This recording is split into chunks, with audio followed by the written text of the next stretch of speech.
When people think of Jews, one of the first things that comes to mind is undoubtedly wealth. It's such a common perception that it has even found a place in popular culture. But how did this wealth come about? Were Jews always this prosperous? Or did they build such a powerful trade network at some specific point in history? To answer these questions, we have to travel far back in time, even to centuries before Christ. This story includes principles drawn from the Torah, rabbis who served as viziers in Muslim courts, the narrow alleys of European ghettos, and the glittering billboards of New York City. In short, this is the historical and cultural journey of how the Jewish people became wealthy. If you're ready, let's begin. To understand the roots of Jewish wealth, we need to travel back to 586 BC. That was the year the Babylonians invaded the Jewish kingdoms in Israel and exiled the people to Babylon. It was one of the greatest turning points in Jewish history. Until then, most Jews had worked the land, farming, mining, and living simple lives tied to agriculture. But exile changed everything. A new chapter began. They turned their focus toward trade, finance, and administration. Records from the Murashu family archives, dating back to the 5th century BC, reveal that many Jewish families were already engaged in banking and money lending in Babylon. These new professions required far less labor than farming, yet they offered far greater rewards. In short, the Jews adapted to their new reality with remarkable speed. Their shift wasn't random. It was deeply influenced by the teachings of the Torah. The Torah forbade Jews from charging interest to one another, but it explicitly allowed lending money to foreigners at interest. It stated, "You shall not charge interest to your brother, but you may charge a foreigner interest." Back in their homeland, this rule was nearly impossible to apply, since everyone around them was Jewish. But now, in Babylon, surrounded by people of many nations and faiths, they could finally put this commandment into practice. The Babylonian exile wasn't the end, it was just the beginning. Centuries later, under the Roman Empire, Jews were expelled once again and scattered like dew across the known world. As the Greek geographer Strabo once wrote, "It is impossible to go anywhere in the civilized world without encountering a Jew." Indeed, major cities like Antioch, Alexandria, Athens, and Rome all had thriving Jewish communities.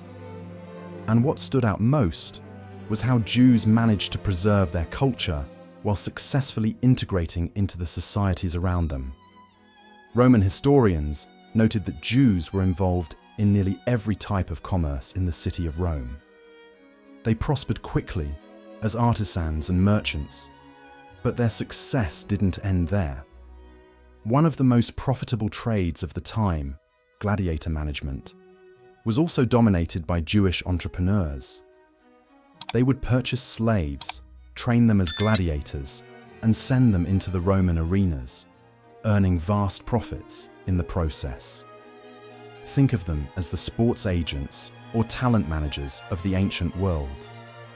By the end of antiquity, Jews had become a key intermediary class in global trade.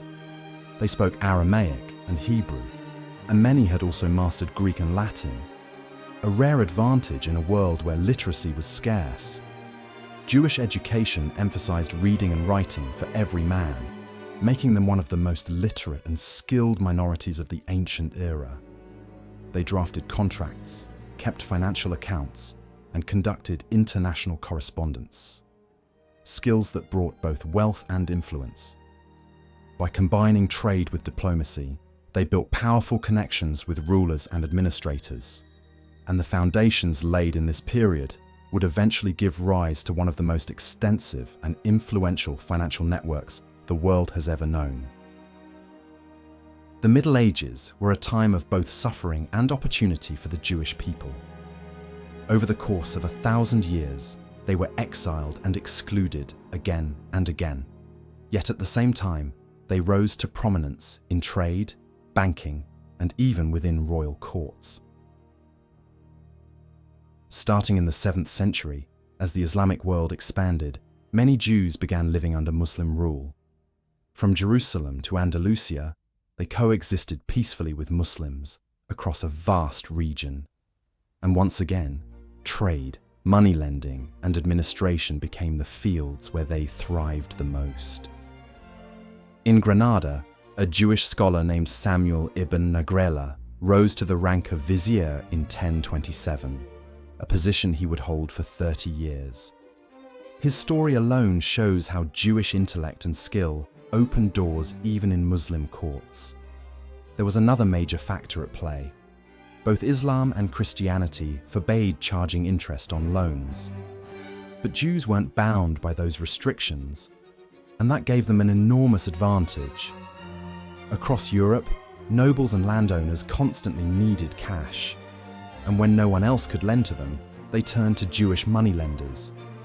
By the 12th and 13th centuries, a large portion of Jews in England, France, Germany, and Italy made their living through lending.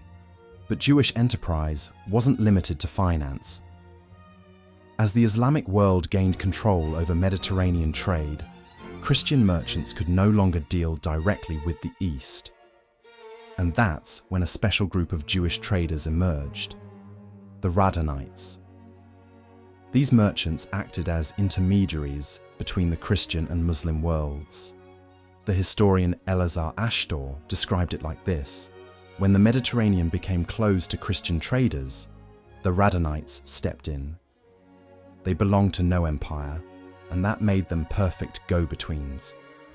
Indeed, the Radhanites built a trade network stretching from Spain all the way to China. Spices, silk, furs, gemstones, you name it. They handled the transport, exchange, and security of goods that connected East and West. But with wealth came resentment. Across Europe, Jews who charged interest were increasingly viewed with hostility. Eventually, mass expulsions followed.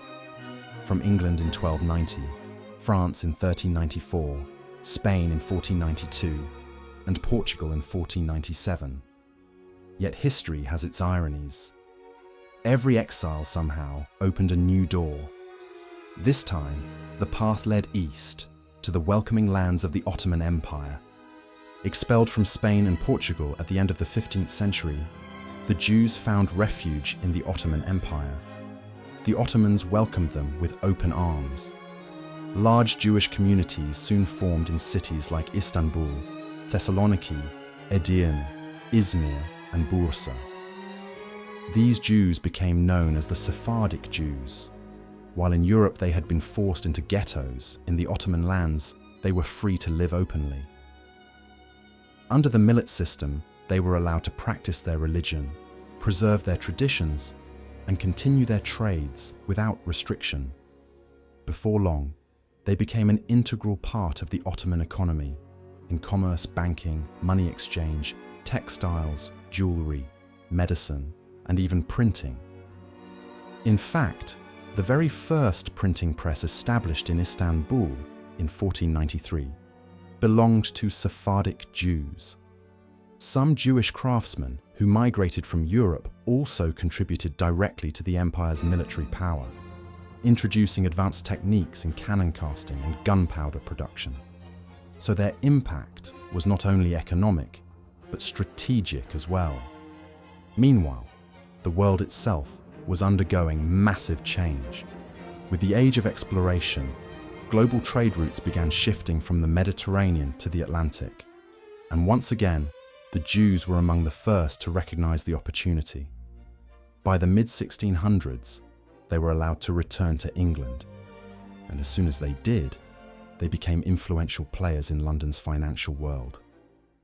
Around the same time, they also gained prominence in the Netherlands, where they played vital roles in founding the first Dutch stock exchange and the Dutch East India Company. Their legacy of adaptability, insight, and enterprise was still very much alive, and it was only the beginning of their rise in the modern world. By the late Middle Ages, Jews were no longer just merchants. They had become the bankers who powered Europe's financial lifeline. In Central Europe especially, prominent Jewish families began serving as financial advisors to kings, princes, and emperors. These bankers financed wars, managed state budgets, and oversaw the logistics that kept armies moving. Figures like Samuel Oppenheimer and Joseph Seuss Oppenheimer played pivotal roles in the financial systems of the Austrian and German courts. Their expertise transformed the old traditions of moneylending into the foundation of modern banking. And when you consider how dominant the banking sector is in today's global economy, it's hardly surprising to realize that its roots trace back to these Jewish financiers, the pioneers who turned centuries of experience into a system that would shape the world of money itself. By the 19th century, a new power had taken the stage, the Rothschild family. Its founder, Meyer Amschel Rothschild, began as a small-time banker in Frankfurt toward the end of the 18th century. But within just a few years, he built something unprecedented, a financial network run by his 5 sons, strategically placed in London, Paris, Vienna, Naples, and Frankfurt. Together, they formed a vast system that controlled nearly the entire financial flow of Europe. They lent money to governments, financed railway construction, and handled the transfer of war indemnities. After the Napoleonic Wars, in 1815, the Rothschilds even took charge of financing much of Britain's war debt. Their success quickly became a model for other Jewish banking dynasties. Families like Baron Hirsch, the Sassoons, the Warburgs, and the Schiffs followed similar systems, building fortunes of their own and expanding the Jewish financial network across the globe. Through these families, the Jews didn't just dominate banking in Europe, they helped shape a worldwide financial empire that would define modern capitalism itself. Between the late 19th and early 20th centuries, rising anti-Semitism across Europe forced many Jews to leave their homes. Around 2 million Jews, mostly from Russia and Poland, set out for what they saw as the land of opportunity, America. The first generation lived modestly, working as tailors, shoemakers, and craftsmen. But Jewish history has shown one thing time and again. Wherever they go, they adapt quickly and rise even faster. Within a single generation, the children of those immigrants began making their mark in commerce, banking, and academia. Yet the real revolution came in a completely new arena, entertainment and media. In the early 20th century, the film industry was just beginning to take shape. While many American investors hesitated to enter this untested field, Jewish entrepreneurs saw an opportunity. Much like their ancestors who once profited from the gladiator games of Rome, these visionaries viewed entertainment as an investment, and they were right. The result? The birth of Hollywood, the founders of Universal Studios, Paramount Pictures, MGM, and of course, Warner Brothers, all came from Jewish families. Many had started out in theatre, but they quickly transformed cinema into a full-fledged industry. Hollywood became a dream factory, and its foundation was laid by Jewish hands. The same story played out in journalism. In 1896, Adolf Ochs bought the New York Times and turned it into one of the most respected newspapers in the world. From small workshops to global media empires, Jewish resilience and vision once again reshaped the modern age, this time under the bright lights of America. The 20th century was both the brightest and darkest era for the Jewish people. On one hand, brilliant minds like Albert Einstein were reshaping the frontiers of science. On the other, anti-Semitism, especially in Germany, was rising once again across Europe. The Holocaust marked one of the darkest chapters in human history. But even after such unimaginable tragedy, the Jews managed to recover and rise once more.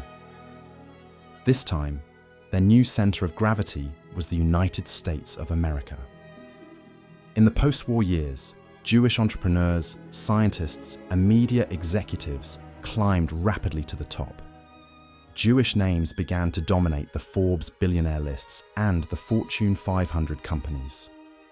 From Levi Strauss to Goldman Sachs, from Salomon Brothers to Michael Bloomberg, many of the most powerful corporations of the modern era were built or led by Jews. In the world of media, major American television networks like CBS and NBC were headed by Jewish executives.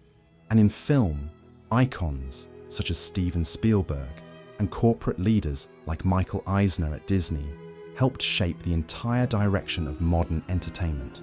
Through innovation, creativity, and sheer determination, the Jewish people once again became a driving force, this time not in exile or survival, but in shaping the very culture and economy of the modern world. Today, there are about 15 million Jews living around the world, but their economic and cultural influence reaches far beyond their numbers. Jewish names appear frequently in the United Nations, among Nobel Prize laureates, and within the leadership of major global corporations. To attribute Jewish prosperity merely to a love of money would be a serious mistake. Their success is rooted in far deeper values: a reverence for knowledge, a dedication to education, a strong sense of community, and a long tradition of structured, disciplined thinking. Throughout history, Jews have remained active along trade routes, laid the foundations of modern banking, and built within themselves a powerful sense of collective identity. Through their schools, synagogues, and charitable institutions, they managed to pass both knowledge and capital from one generation to the next. And today, after a journey spanning thousands of years, Jewish wealth is not measured merely in material terms, but in the enduring mark they've left on every aspect of civilization. This isn't just a story about wealth. It's the story of thousands of years of adaptation, perseverance, and accumulated knowledge, a journey that spans continents, empires, and centuries, from ancient Babylon to modern New York. If you enjoyed this deep dive into history, don't forget to subscribe and turn on notifications so you won't miss future videos. Thank you for watching, and I'll see you in the next one.